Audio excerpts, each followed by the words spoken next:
75 वर्ष की उम्र में सुलोचना देवी की याददाश्त काफी कमजोर होती जा रही थी। उन्हें रोजमर्रा की चीजें याद न रहती, लेकिन जो उन्हें हमेशा याद रहता वह था उनका बेटा। दिन हो या रात, एक पल भी ऐसा न होता जब उन्हें अपने बेटे की याद न आती। दूसरी तरफ बेटा था जो साल भर में एक आध बार अपने माँ को फोन कर लिया करता और 1-2 मिनट से ज्यादा बातें भी न किया करता। फिर भी यह बुढ़ी माँ टकटकी लगाए अपने बेटे का इंतजार करती रहती। एक दिन बेटे का विदेश से फोन आया। हेलो हेलो, सुन रही हो ना माँ?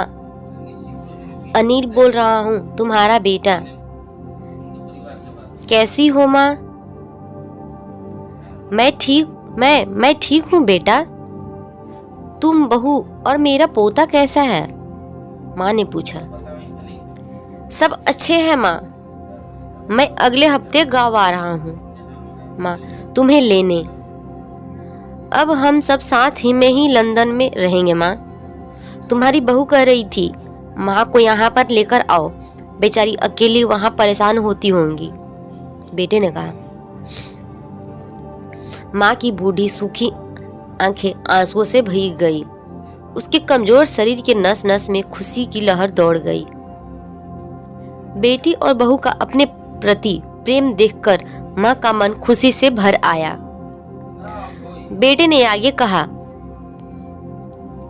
माँ तैयार रहना माँ, मुझे ज्यादा दिन छुट्टी नहीं है। जिससे जितने पैसे लेने हैं लेकर रखना। तब तक मैं प्रॉपर्टी डीलर से बात कर लेता हूँ घर के लिए। घर के लिए? माँ ने पूछा। हाँ माँ, गांव का घर हमें बेच देना पड़ेगा। अब हम साथ में ही रहने वाले हैं तो वहां पर घर रहने का कोई मतलब नहीं है माँ, बेटे ने कहा। बुढ़ापे की वजह से ठीक से चलने में असक्षम माँ ने पूरे मोहल्ले में घूम घूम कर अपनी इस खुशखबरी को सबको सुनाया। सभी को खुशी हुई। सबको लगा माँ जी के आखिरी दिन अपने परिवार के साथ खुशी से बीत जाएंगे। घर वापस आकर माँ ने अपने घर के कोने कोने को एक ऐसे देखा जैसे वह अपने दूसरे बेटे को देख रही हो। देखे भी क्यों ना, उस घर को अपने बेटे से कम थोड़ी ना समझा था। अपने पति के साथ 40 साल यहीं तो बिताए थे, लेकिन अब मजबूर थी बुढ़ापे के आखिरी साल बेटे और बहू के साथ बिताना चाहती थी। दिल पर पत्थर रखकर घर बेचने के लिए मां तैयार हो गई। आनन फानन में बेटे ने घर को आधे दामों पर बेच दिया। मां ने ज्यादा नहीं, लेकिन जिन चीजों से दिल लगा था उन चीजों को समेटा और बेटे के साथ टैक्सी में बैठकर एयरपोर्ट के लिए चली गई।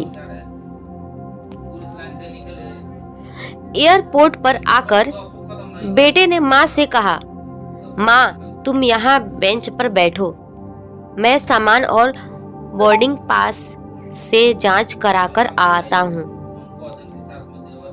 वहाँ वक्त लगता है और खड़ा रहना पड़ता है, तुम्हें तकलीफ होगी, तुम यहीं आराम करो। और मैं यूं गया और यूं आया। माँ बेंच पर बैठ गई और बेटा अंदर चला गया।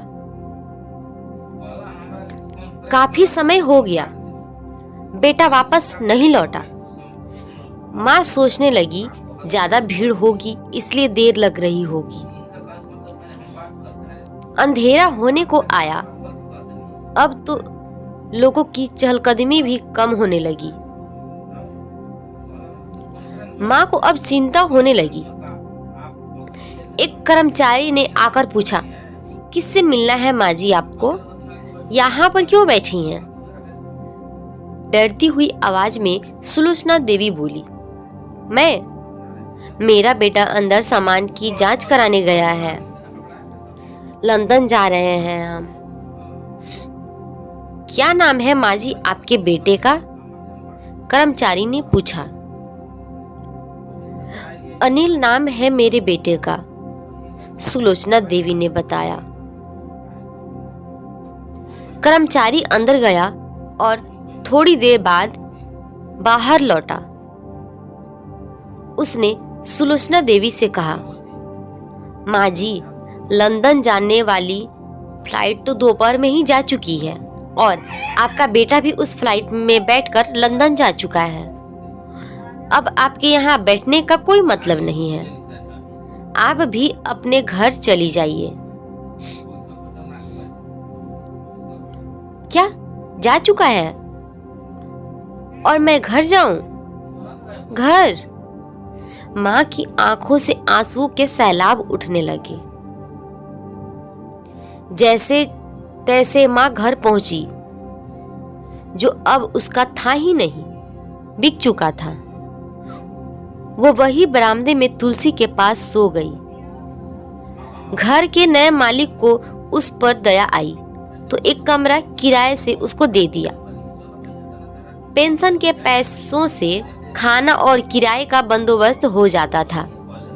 दिन बीतने लगे। कुछ दिनों बाद घर के नए मालिक ने सुलोचना देवी से कहा, माँ जी, आप अपने रिश्तेदारों को यहाँ पर जाकर क्यों नहीं रहती हैं? इस उम्र में आपके लिए वही अच्छा होगा। अच्छा तो होगा, लेकिन अगर मेरा बेटा वापस आया तो उसका ख्याल कौन रखेगा? मेरा बेटा बहुत भोला है, उसे अपना ख्याल रखना बिल्कुल नहीं आता। मैं कहीं नहीं जाऊंगी, क्या पता कब उसे मेरी जरूरत पड़ जाए, माँ ने कहा। Thanks for watching.